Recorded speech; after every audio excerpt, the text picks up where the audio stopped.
बात करेंगे ईडीएम्स क्यों महत्वपूर्ण है ये हमने जाना क्योंकि कितने जितने भी एग्जाम्स होते हैं उन एग्जाम्स में बिना ईडीएम के आपके पास कोई भी मतलब जब भी आप भी कोई पेपर देते हैं तो वहां पे आपका रहता है कि आपके पास ईडीएम्स जरूर आते हैं तो वो ईडीएम्स अगर आपको पता है तो तब आपको उस चीज के पर्टिकुलर मार्क्स मिलते हैं नंबर मिलते हैं ठीक है तो ईडीएम्स को समझना बहुत ज्यादा इंपॉर्टेंट है मुहावरे सबसे पहला हमारा जो आने वाला है ईडीएम्स मुहावरे इसका मैं हिंदी मीनिंग भी और इंग्लिश मीनिंग भी आप सभी के सामने रखूंगा जिसमें कि बहुत नॉर्मल हो जाता है चीजों को समझना और इसमें कोई दिक्कत वाली बात नहीं है तो पहला मुहावरा हमारा आ रहा है जिसकी लाठी उसकी भैंस जिसकी लाठी उसकी भैंस अगर किसी को पता है तो आप कमेंट बॉक्स में कमेंट करके बता दीजिएगा कि जिसकी लाठी उसकी भैंस को इंग्लिश में क्या कहते हैं इसको कहते हैं might is right might is right या फिर the boss is always right the boss is always right दो तरीके से हम इसका यूज कर सकते हैं दो तरीके से इस मुहावरे को बोल सकते हैं the first one is might is right जिसकी लाठी उसकी भैंस इसका मतलब होता है कि जैसे आ, हम पहले से क्रिकेट खेला करते थे तो क्रिकेट खेलने में अगर जिस लड़के का या जिसका बैट होगा तो बैटिंग उसकी पहली होती थी वो पहले बैटिंग करता था या बॉलिंग में भी पहले बॉलिंग हो जाता है क्योंकि उसका सामान है तो जिसकी लाठी उसकी भैंस जिसकी कोई चीज है उसी के तरह से उसी के हिसाब से सारी चीजें चलने लग जाएंगी ओके अगला जो इडियम हमारे पास निकल के आता है वो होता है बोलने से ज्यादा करना अच्छा होता है बोलने से ज्यादा करना अच्छा होता है कोई भी चीजें हैं सिर्फ बोल के काम नहीं होता है हमें अगर हम उसके लिए एक्शन नहीं ले रहे हैं अगर उस पर काम नहीं कर रहे हैं तो वो चीज बेकार है इसको इंग्लिश में क्या कहेंगे सोचिए एक बार अगर आपको आंसर पता है सो आप कमेंट बॉक्स पे आंसर कर सकते हैं ठीक है इसका आंसर होगा action speak louder than words action speak louder than words ध्यान दीजिएगा प्रोनाउंसिएशन पे बहुत ज्यादा ध्यान देने की जरूरत है ठीक है बोलने से ज्यादा करना अच्छा होता है इसको बोलेंगे action speak louder than words action speak louder than words the first one is might is right ठीक है इस तरीके से आपकी टंग मतलब एक तरीके से निकलना चाहिए word might is right and the next one is action speak louder than words okay अगले इडियम की बात कर लेते हैं अगला इडियम है हमारे पास जो गरजते हैं वह बरसते नहीं जो गरजते हैं वो बरसते नहीं जैसे कि आपने देखा होगा कि मतलब जैसे कई बार बादल गरजते हैं, बहुत ज़्यादा गरज रहे हैं, पर वो उस तरह से बरसते नहीं हैं, तो वहाँ पे इस तरह से इसको लिया गया है या फिर कई लोग होते हैं धमकियाँ देते हैं, बट सिर्फ़ धमकी देते हैं, बट करने के बस की उनकी कुछ नहीं होती है। तो वहाँ पे हम यूज़ कर सकते हैं barking dogs seldom bite barking dogs seldom bite ये देख सकते हैं आप थर्ड नंबर पे आप देख सकते हैं बार्किंग डॉग्स सेल्डम बाइट यानी कि जो गरजते हैं, वो बरसते नहीं हैं। ओके अगले इडियम पे आ जाते हैं अगला इडियम है हमारा भैंस के आगे बीन बजाना भैंस के आगे बीन बजाना मतलब किसी को समझाना दीवार पे सर मारना बराबर हो गया ठीक है किसी को आप कितना समझाओ उसके समझ में नहीं आता तो भैंस के आगे बीन बजाना वैसे होता है ये असल में इसका जो ये तो चलन में आ गया भैंस के आगे बीन बजाना तो ये होता है वयस्क के आगे बीन बजाना ठीक है और एक है जैसे कि एक एक और कुरूपित हो रखा है हमारे हिंदी में कि धोबी का कुत्ता ना घर का ना घाट का बल्कि ऐसा नहीं है वो होता है धोबी का कुतका कुतका था वो कुतका का मतलब होता है जिससे कपड़े को पीटा जाता था पहले से एक बैट नुमा आकृति का एक लकड़ी होती थी उससे पीटा जाता था अब जो धोबी धोबी होता है वो घर से उसको लेके जाता है पहले और काम करता है उससे और फिर उसको सोचता है कि यहाँ छोड़ दूंगा अगर घाट पे छोड़ देगा तो वहां से कोई चोरी कर सकता है उठा सकता है इसलिए वो क्या कर देता था उसको रास्ते में रख देता था ना तो उसे घर ले जाता था ना ही घाट में छोड़ देता था ठीक है तो इसलिए हुआ धोबी का कुत का न घर का न घाट का परंतु ये आज के डेट में बन गया धोबी का कुत्ता न घर का न घाट का ठीक है अभी देखिएगा भैंस के आगे बीन बजाना भैंस के आगे बीन बजाने को इंग्लिश में कहेंगे crying in wildness crying in wildness तो भैंस के आगे बीन बजाना मतलब it is like a crying in wildness okay चलिएगा नेक्स्ट इडियम की बात करते हैं नेक्स्ट इडियम है हमारे पास उल्टा चोर कोतवाल को डांटे यानी कि जिस व्यक्ति की गलती है वही बोल रहा है अरे भाई ये किसने किया भाई तुमने ऐसा क्यों किया जिसने भी किया गलत किया मतलब इस तरह से जो बोल रहा है तो वहां पे बोलेंगे उल्टा चोर कोतवाल को डांटे तो वो हो जाएगा हमारा the pot is calling the cattle black the pot is calling kettle black.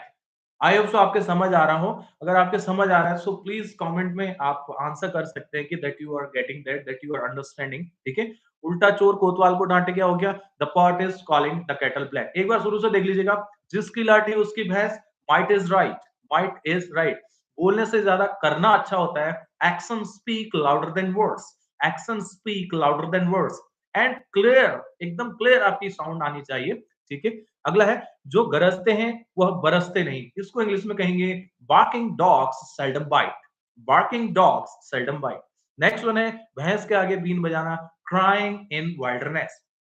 Crying in wilderness. The next one है हमारा उल्टा चोर कोतवाल को डांटे, यानी कि खुद गलती कर रहे हैं और खुद ही बोल रहे हैं कि मतलब ये किसने किया, ऐसा नहीं करना चाहिए था, तो वहां पे हम यूज कर सकते हैं। अगला है 4 दिन की चांदनी फिर अंधेरी रात। बहुत बार यूज होता है हमारे हिंदी इडियम्स में, हिंदी मुहावरे में बहुत ज्यादा यूज होता है। और ये बड़े बड़े एग्जाम्स हैं, एनडीए के, सीजीएल और इस तरह के जो भी एग्जाम्स एग्जाम्स होते हैं, बैंक के एग्जाम्स होते हैं, इंग्लिश ग्रामर में आपको ईडियम्स जरूर पूछे जाते हैं। और ये ईडियम पर्टिकुलर 4 दिन की चांदनी फिर अंधेरी रात बहुत बार आया है गाइस, बहुत बार। ठीक है, जो भी एग्जाम देते हैं उन्हें पता जरूर होगा इसको क्या कहते हैं। एक बार माइंड लगा के आप सोचिए, अदरवाइज मैं आपको आंसर बता रहा हूँ। इसका आंसर है 9 डेज वंडर, और इसको बोला जाता है it's just 9 days wonder, it is just 9 days wonder. यानी कि 9 डेज वंडर का मतलब होता है 4 दिन की चांदनी फिर अंधेरी रात। इंग्लिश में क्या कहेंगे? 9 डेज वंडर। अगला इडियम हमारे पास निकल के आ रहा है, लोहा लोहे को काटता है, लोहा लोहे को काटता है। जैसे कि कई लोग बोलते हैं गर्मियों के दिनों में चाय पीते हैं और फिर बोलते हैं अरे भाई तुम गर्मी में चाय पी रहे हो इतनी गर्मी, फिर डायलॉग क्या मारता है, अरे लोहा लोहे को काटता है। ठीक है, तो यहाँ पे लोहे का आयरन नहीं होगा, जब बल्कि क्या होगा, डायमंड्स कट डायमंड्स। और ध्यान दीजिएगा, डायमंड्स होगा, न कि डायमंड होगा। ठीक है, डायमंड कट्स डायमंड नहीं होगा, diamonds cut diamonds. Okay, I hope so समझ आ रहा हो, डायमंड्स कट डायमंड। ओके, अगला हमारा है, अगला जो हमारे पास निकल के आता है, लालच बुरी बला है। लालच बुरी बला है, यानी कि किसी भी चीज के लिए क्लिक बेटेड होना, यानी कि लालची बनना। ठीक है, तो वहां पे क्या हो जाता है, avarice is the root of all evils, avarice is the root of all evils. इस तरह से आप बोलेंगे लालच बुरी बला है, avarice is the root of all evils. यानी कि सारी बुराइयों की जो जड़ है वो क्या है, लालच है। ठीक है, आगे बात करते हैं, मुंह में राम बगल में छुरी। मुंह में राम बगल में छुरी मतलब आपके मुंह के सामने बहुत अच्छा अच्छा बोलते हैं कई लोग, और पीठ पीछे आपके बारे में बुराई करते हैं, तो वहां पे बोलते हैं अरे इसके तो मुंह में राम राम बगल में छुरी रहती है। तो उसको वहां पे इंग्लिश में बोलेंगे a honey tongue a heart of God, a honey tongue a heart of God. देखिएगा, a honey tongue a heart of God. Okay, next हमारे पास निकल के आता है, जैसा बोगे वैसा काटोगे, जैसी करनी वैसी भरनी। इसको इंग्लिश में बोलते हैं you reap what you sow, you reap what you sow. जैसा बोओगे वैसा काटोगे, ये थोड़ा सा बोलोगे हो गया, तो इसको करेक्ट कर दीजिएगा, जैसा बोओगे वैसा काटोगे। या फिर आपका दूसरा हो जाता है जैसी करनी वैसी भरनी। इसको इंग्लिश में कहा जाता है you reap what you sow. Okay, I hope so समझ आ रहा हो। नेक्स्ट जो हमारा निकल के आ रहा है वो है, हर चमकने वाली चीज सोना नहीं होती, हर चमकने वाली चीज सोना नहीं होती। कई बार आपने देखा होगा कि बहुत सारे लोग सोशल मीडिया पे आप देखते हैं कि मतलब ऐसे ऐसे लिंक्स आ जाएंगे जिनमें मतलब अंदर कुछ नहीं होगा, बट बाहर से ऐसी क्लिक वेटिंग होगी, आपको लगेगा क्या मुझे इंफॉर्मेशन मिलने वाली है, क्या जानकारी मिलने वाली है, बट उसके अंदर कुछ नहीं होता है। तो वहां पर हम बोल सकते हैं हर चमकने वाली चीज सोना नहीं होती। या फिर नेटवर्क मार्केटिंग की बात करें तो नेटवर्क मार्केटिंग में लोग क्या कहते हैं, आप ये बन जाओगे, ये आप डायमंड बन जाओगे, ये बन जाओगे, वो बन जाओगे, ऐसी कारें होंगी, ये चीज होगी, बट उसमें रिस्क बहुत ज्यादा होता है, वो चीज आपको नहीं दिखाई जाती है। तो बोलेंगे all that glitters is not gold, gold. Okay, ध्यान दीजिएगा, इसको बिल्कुल इसी तरह से करना है, all that glitters is not gold कहना है, आर नॉट गोल्ड नहीं कहेंगे। ठीक है, वैसे ग्रामर के हिसाब से जाएं तो यहाँ पे आर आना चाहिए था, बट एज अ इडियम हम बिल्कुल ऐसे ही ऐसे लेंगे, all that glitters is not gold. ध्यान दीजिएगा, all that glitter is not gold. Okay, अगला इडियम देखते हैं। अगला इडियम है, दूध का जला छाछ भी फूक फूक कर पीता है। यहाँ पे एक ही फूका है। ठीक है, दूध का जला छाछ भी फूँक-फूँक कर पीता है। यानी कि जो दूध मतलब जो एक बार किसी चीज़ से मतलब धोखा खा चुका है, वो दोबारा वो काम बहुत डर-डर के करता है या कोई सही काम पे भी जब वो हाथ डालता है, तो क्या करता है, बहुत सोच समझ के, बहुत धैर्य में, बहुत सोच समझ के, डर के मारे मतलब उसको बहुत ज़्यादा आपने देखा होगा नॉर्मली जैसे हम दूध पीते हैं, तो दूध कभी भी इस तरीके से पीते हैं। फूँक मारते हैं, उसमें फूँक मारने के बाद तब जाके सिप करते हैं। ऐसे ही छाछ देखते हैं हम जैसे छाछ वैसे ठंडी होती है बट फिर भी हम फूँक मारते हैं उसमें। वो सिर्फ़ क्या होता है दूध का जला हुआ छाछ भी फूँक-फूँक कर पीते हैं क्योंकि सफ़ेद रंग उसे दिखता है और सफ़ेद रंग की वज़ह से हमारा माइंड सिग्नल करता है कि आप जल सकते हैं, इसलिए एक्टिव हो जाता है हमारा फूँक वाला सेक्शन तो वहाँ पे फूँक मारते हैं फिर हम दूध छाछ या दूध पीते हैं, ठीक है? इसको बोलेंगे a burnt child dreads the fire. A burnt child dreads the fire. I hope so clear हुआ हो ठीक है अगला इडियम देख लेते हैं अगला है अंत भला तो सब भला यानी कि अंत भला तो सब भला इसको इंग्लिश में क्या कहेंगे इसको कहेंगे all is well that ends well all is well that ends well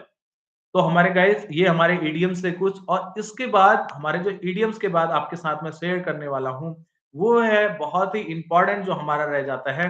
वो हो जाता है कुछ हमारे पास कुछ ऐसे वर्ड्स हैं जो वर्ड्स आपको देखने चाहिए और समझने चाहिए कि किस तरह से ये काम करते हैं सबसे पहला बोलता है टेढ़ा मेढ़ा रास्ता है टेढ़ा मेढ़ा को इंग्लिश में कहा जाता है जिगजैग क्या कहेंगे जिगजैग ओके अगला है थोड़ा थोड़ा थोड़ा थोड़ा को बोलेंगे बिट बाय बिट ओके इसके बाद एक अगला हमारे पास जो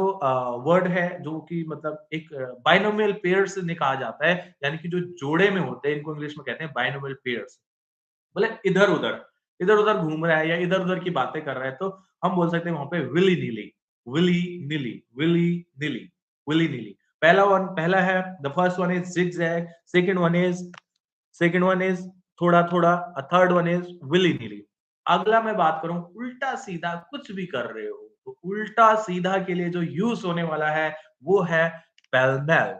पेल-मेल, ओके? अगला हमारा जो है हँसी-मज़ाक, किसी भी बात को लेकर के हम बोल रहे हैं हँसी-मज़ाक चल रहा है, तो हँसी-मज़ाक को बोलते हैं fun and frolic, fun and frolic, ठीक है? अगला है बातचीत, बातचीत को कहेंगे चिट-चैट, चिट-चैट, ठीक है? ये बायनोमियल पेयर्स हैं हमारे चिट-चैट और जो बोलते हैं धक-धक, धक-धक, तो धक-धक होने को कहते हैं पिटा-पैट, पिटा-पैट, पिटा-पैट। इस तरह से हमारे पास जितने भी आज मैंने आपको इडियम्स दिए, आप इनको प्लीज़ एक बार नोट डाउन कर लीजिएगा, तब जाके आपके ये समझ आएँगे। अदरवाइज़ इनको समझना टेढ़ी खीर हो जाती है दोस्त क्योंकि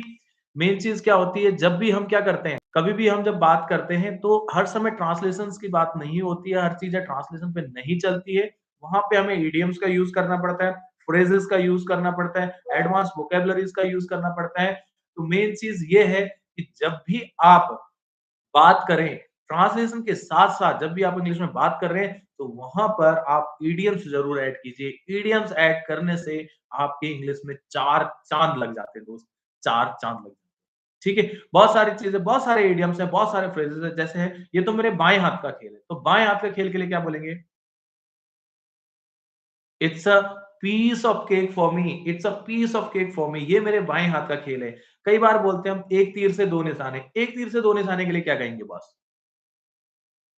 तो यहाँ पे हो जाएगा kill two birds with one stone kill two birds with one stone यानी कि एक तीर से दो निशाने ऐसे ही बहुत सारे वर्ड्स हैं हम धीरे धीरे लाइव सेशंस में या फिर मैं वीडियोस बना करके आपके लिए डालूंगा सो आपसे हम्बल रिक्वेस्ट है आप प्लीज हमारे चैनल को लाइक शेयर और सब्सक्राइब जरूर करें ताकि आपके पास नई नोटिफिकेशंस आते रहें नई अपडेट्स आती रहें जो भी चीजें हम करते जा रहे हैं डेली एक मैंने सीरीज स्टार्ट की है शॉर्ट सीरीज जिसमें कि आपको एक टेस्ट सीरीज रहेगी दूसरा नए वर्ड्स आपको साथ साथ में मिलेंगे तो आप हमारा यूट्यूब चैनल सब्सक्राइब कर सकते हैं डेली अपडेट्स पाने के लिए इंग्लिश को लेकर के तो चलिएगा आज के लिए बस इतना ही बहुत बहुत धन्यवाद जय श्री राम जय बजरंग बली